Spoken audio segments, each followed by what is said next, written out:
Sergeant Fanenkosi has been denied bail because they are citing that he was not convincing enough to show that he is not a danger to society, and also there are still witnesses at large. And also, wasn't it weird that he actually set his own bail? He said that he's earning 17,000 a month, so his family can only afford 10,000 rands. I mean, like, the courts already know that you're corrupt, guy. They already know that you have more money than 17,000 rands. I bet it was just an insult to the judge when he actually set his own bail.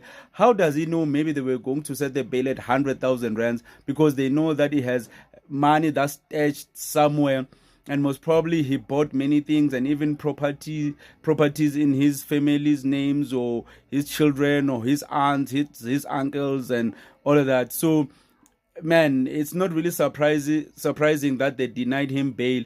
And another thing as well is that witnesses, yes, that's very true. Witnesses are still at large.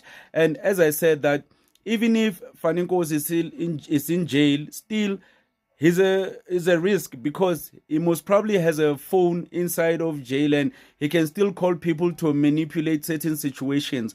So if he's outside physically, that would even be worse, because now we would know that he would actually visit certain people and talk to certain people and still become influential. And he might even warn certain people about what's coming, because what we know now is that many police officers, especially high-ranking officers, will still get arrested. So it's a good thing that Abo Faninkosi and many of the other people are still in jail, except for those people with the Medicare 24 scandal, the 360 million rands. Those ones got bail, all of them except for Ket Matlala. Ket Matlala has remained in jail. So yeah, man, I'm just wondering, his co-accused, okay, it's not his co-accused, but the other people that are in jail right now, what's up with them? The guy Kagiso Lerutla, yes, that guy, what's happening with them? Because I heard that he was sponsoring some lifestyles of some influencers, Abosi and Bougie. I don't even know if that's actually true.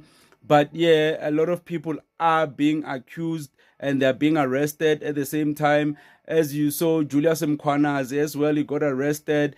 And right now, even Fanima Simula, they're saying that when he comes back to court, he's going to come back on the 13th of May. And that's the same date.